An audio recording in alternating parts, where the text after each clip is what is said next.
too. Hey, Alex, it's National Waffle Day. You know what show this is?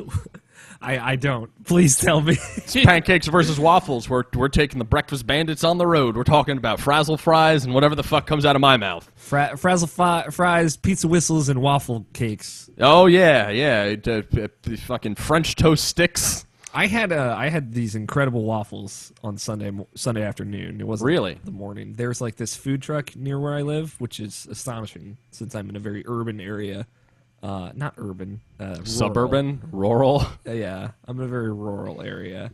And it was delicious. It was like this weird combination of cheese and sausage and bacon laid over like this deliciously maple waffle.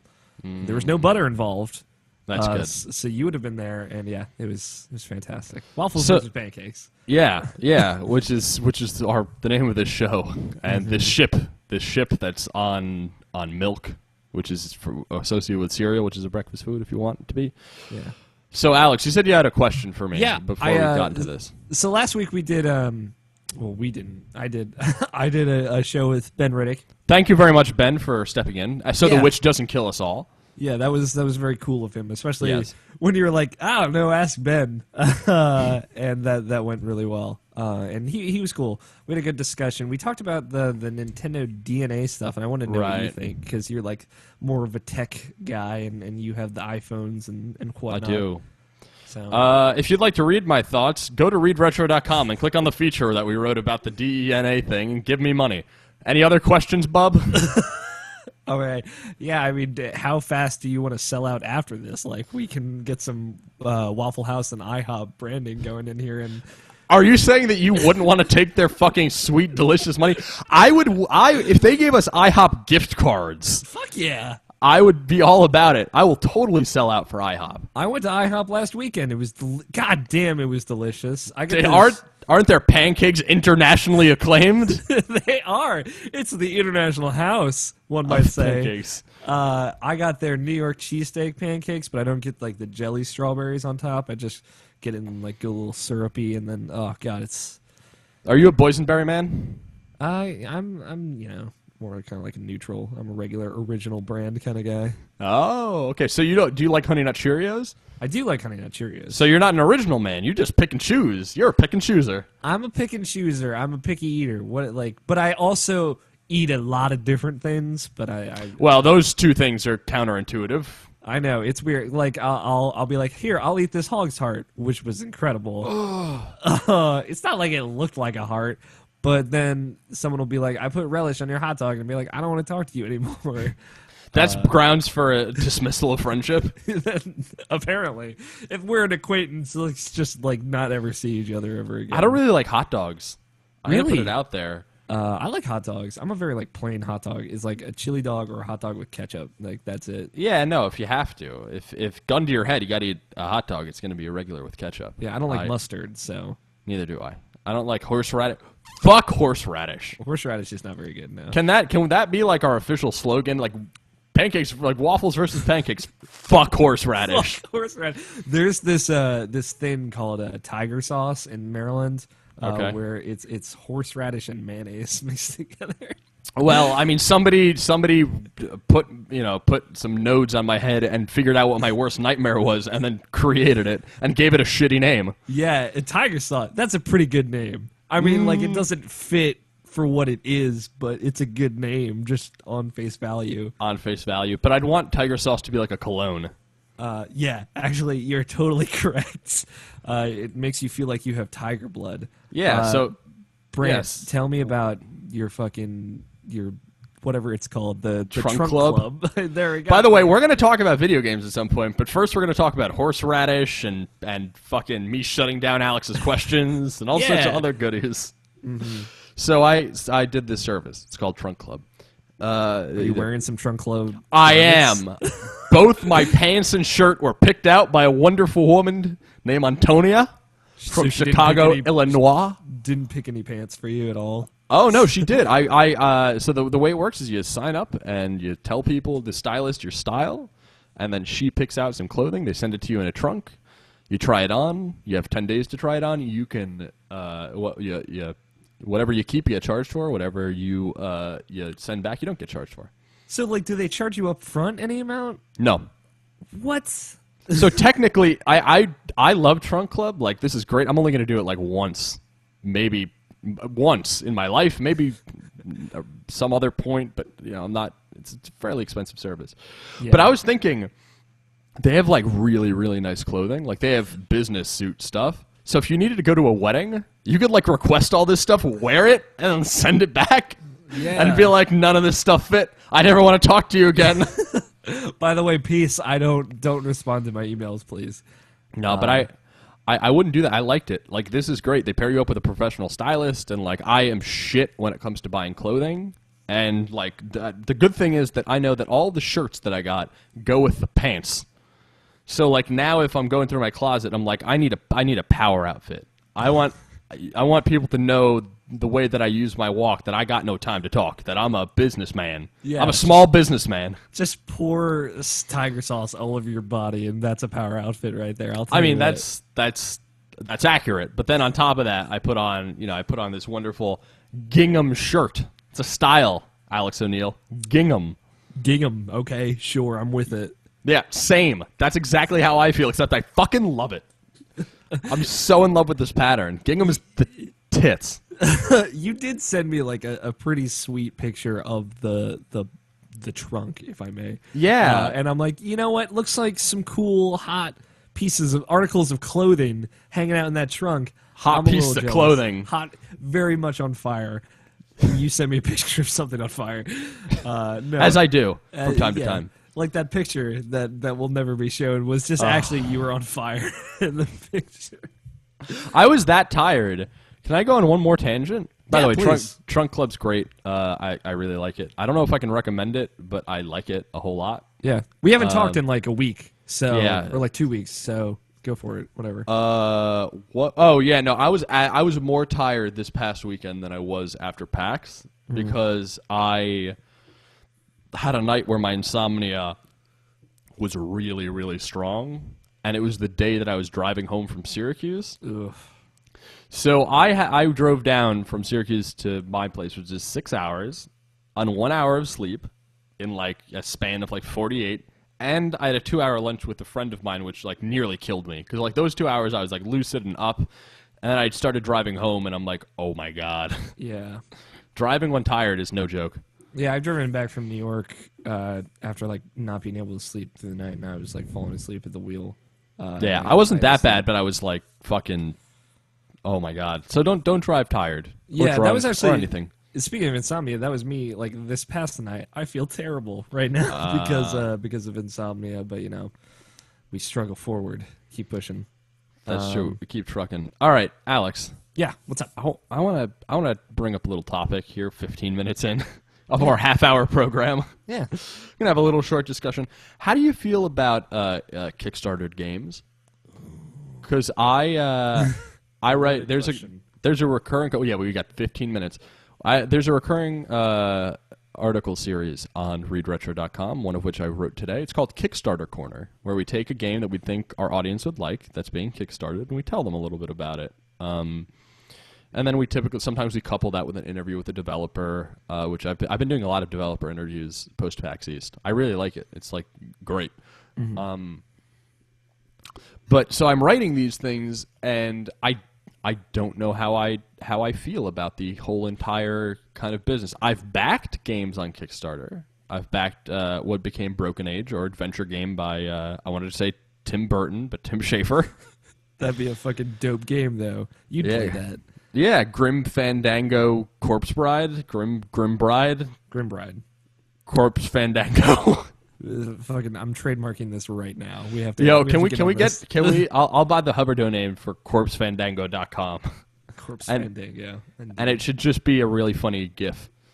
Yeah, it's a GIF of someone walking into like an AMC movie theater and then turning into a corpse. Yep. No, but it has to be like low resolution, like it's a GeoCities thing.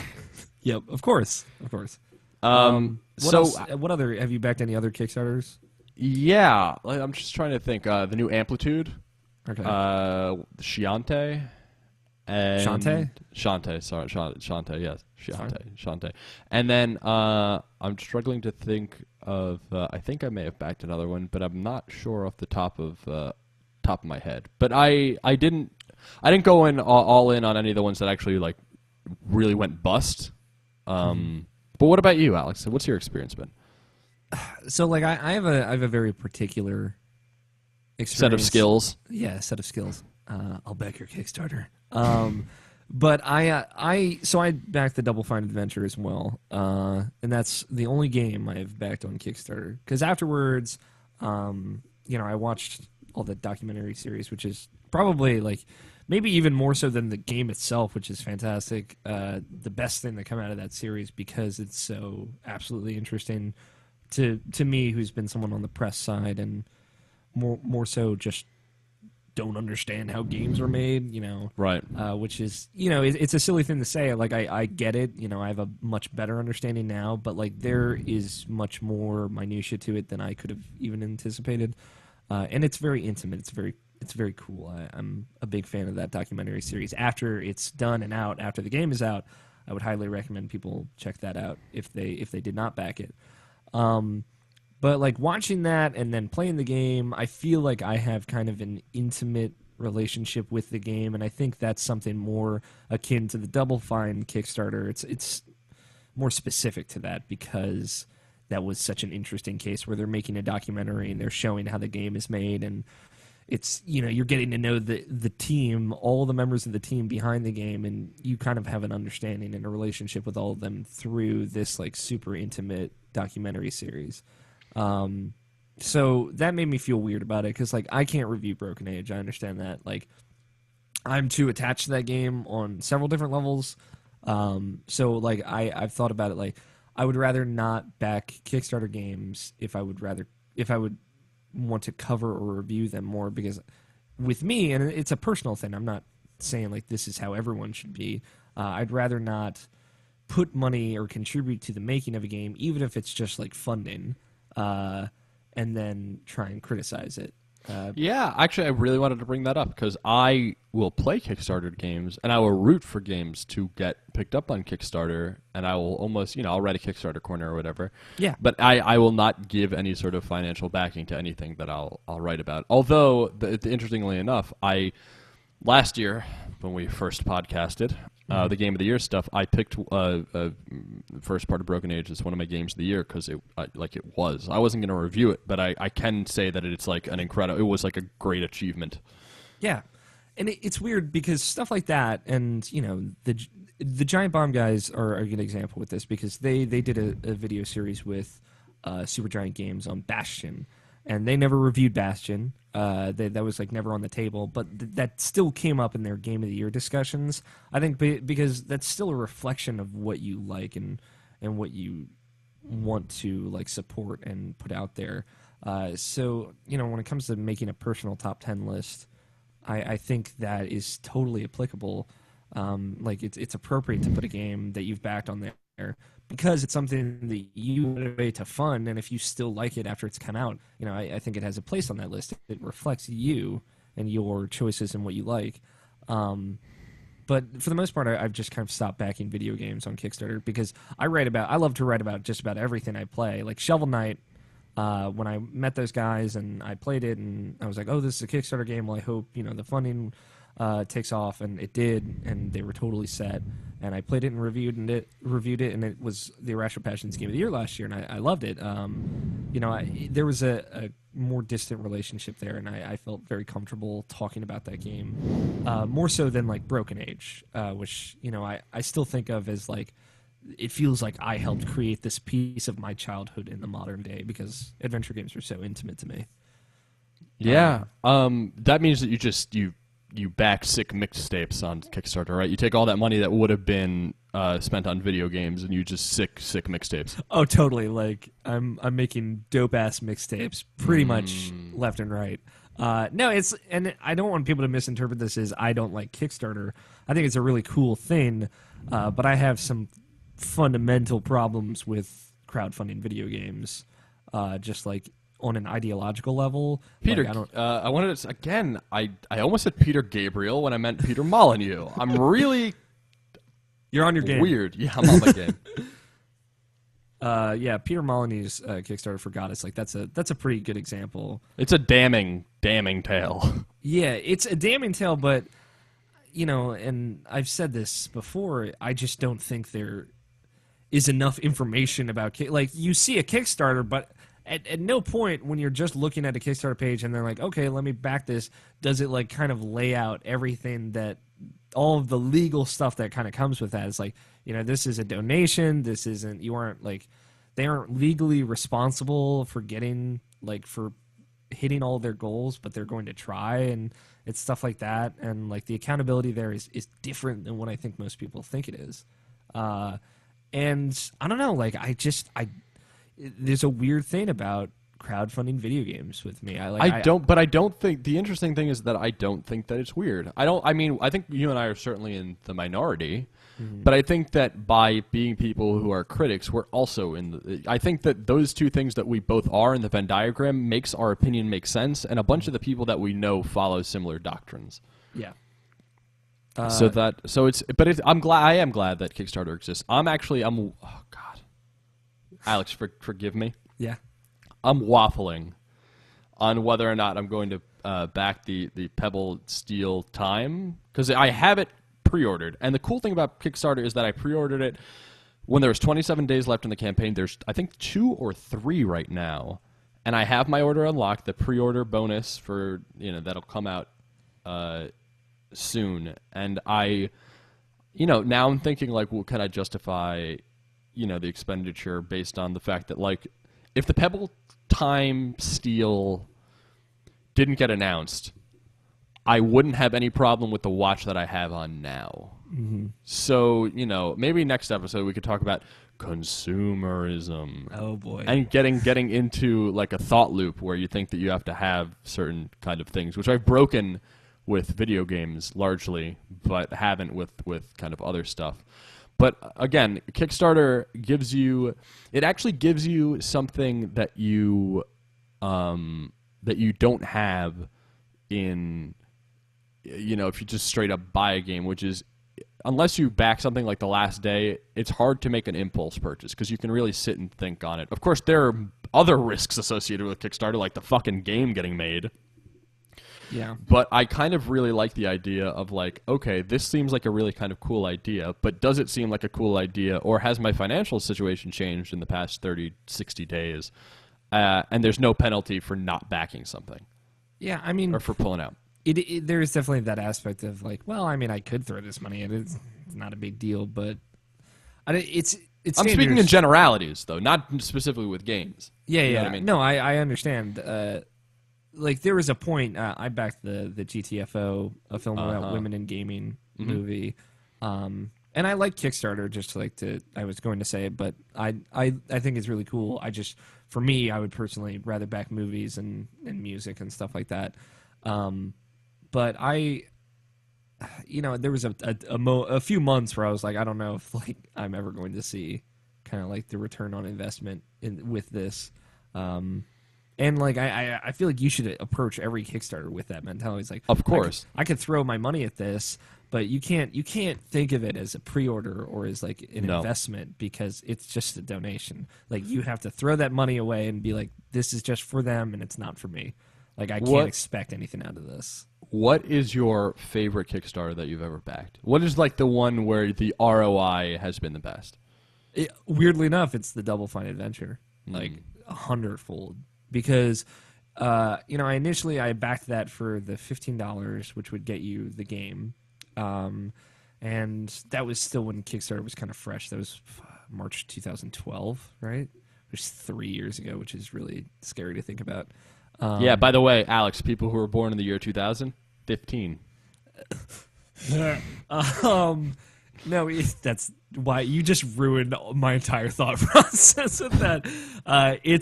But between the game and stuff, and then they started talking about that documentary series, which was being done by Two Player Productions. Yes. Which I'd watched Indie Game the movie, and I was really a big fan of it, and I wanted to see that Minecraft movie, which I've since watched, and it's also very, very good. And for $30, you could get the full HD version of the movie and the soundtrack that came with it. And they put out, like, that teaser for the documentary stuff. And I was like, okay, I'll just do that. So I upped it to $30, threw the $30 in it, and then, for every other month, I think it was, they were putting out like 15 to 30-minute videos, like super well done documentary series videos that, if it had just been that stuff and I hadn't got the game at the end of it, it still would have been so worth it, because it was just the way Two Player Productions does their documentary stuff is phenomenal, and it's just been such a really needed learning experience for me, because I care about video games so much, and because I critique them, I want to understand kind of the pulleys and the gears that go behind the wall, everything that puts it together. Ironically enough, so I've backed Scroll VG, which was, I think it's a 12-issue, very, very high-quality magazine done by industry veteran Ray Barnhold.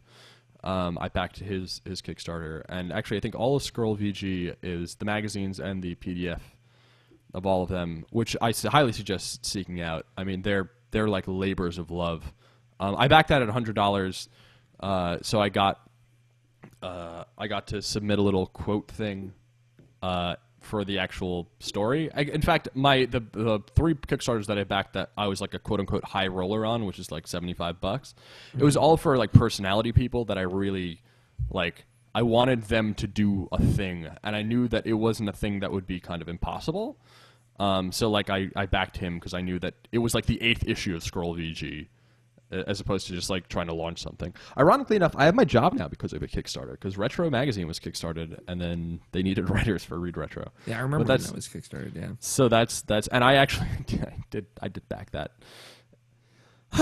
Jokes. Funny how that worked out. But my number one was it was a film, actually. God Help the Girl by Stuart Murdoch of Bell and Sebastian. He wanted to make this movie based on this album that he'd written, which is a concept album. And I, like you, there were months they did not send an update out. It was supposed to get done in because I backed it for I think $70, and I got to go to the New York premiere. And I backed that in 2012, and I went to the premiere in September. And it was supposed to get done in like May of 2013. Yeah. So I was like, well, fuck. But the cool thing is that I did get to meet him, and he signed one of my Bell and Sebastian albums, and he was like a really cool guy, and all the main actors were there as well, and it was like really cool to be at a film premiere in like a nice little theater in New York. But I think that when I back things, I tend not to back stuff. I tend to kind of back experiences, if that makes kind of lick a sense, and and that's the second reason why, even if I wasn't writing about games, I would approach the games with a little bit of trepidation. It's like a thing as opposed to somebody who can like do a thing. That makes a little sense. Yeah, I mean, I totally understand that sentiment. Like, I've backed 6 Kickstarters and like six starters. 6 starters. 6 starters. That's like Bulbasaur, right? Yeah, it's actually exactly like it. I put like $10 to the Penny Arcade podcast that I never ended up listening to. Of course. But I was really, at the time I liked Penny Arcade, and I wanted to support that podcast, which I had kind of like a tertiary experience with. But yeah, I definitely understand like backing experiences. Like, I don't think I would back technology.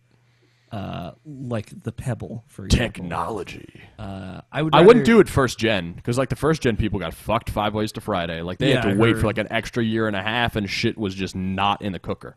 Yeah, I'm really down with backings, like different kinds of art. Like I've seen like artists, like actual people who paint and make art, and I've seen stuff that's interested me there, and movies and music and stuff like that. That's kind of more the stuff that I like to up your alley. Yeah, to throw my money towards, because I feel like it's so separate from anything that I would want to critique or something like that. Like, I would totally write movie reviews and stuff, but I don't. That's just kind of been thrown off to games. So it's kind of art that I can kind of freely appreciate. And I don't have to carry any kind of my cynical baggage into experiencing that medium. So that's more the stuff I would throw my money towards, I think. All right, want to button this up? Sure. All right. No, I'm the host. I know. I just wanted to say it was an interesting topic that you can always revisit. We'll have to talk about. Never mind. I'll save it. No, for our next round of funding, we're going to talk about Kickstarter again. It's just we have to do it every year. That's the trend. Yeah. All right, so Alex, where can people find you on the internet? You can, if you're watching the video version of this, which is the only way you can watch it. I'm just used to saying that. If you're watching this, you can subscribe here on YouTube, youtube.com/Irrational Passions. You can watch all my Let's Play series where I did all the Zelda stuff, which is actually going to be over the day after we're recording this. But I'll be doing more stuff starting May, June timeframe. And you can listen to me on Irrational Passions podcast. I host that podcast. We talk about video games. It's a ton of fun. You can watch the video versions here on YouTube. And if nothing else, just follow me on Twitter at AlFighter27 for all of my incessant Bloodborne tweets. Yeah, you can follow me, Brandt Ranj, on Twitter at BRanj, BRANJ. You can check out a video show I do with a mutual friend of ours, Nikki Powell. It's called Misdiagnosis, MISS, Diagnosis. And you can also read my stuff at readretro.com. Keeps the lights on. Thank you very, very much. It's been another episode of Waffles versus Pancakes. Until next week, stay classy. And eat your breakfast.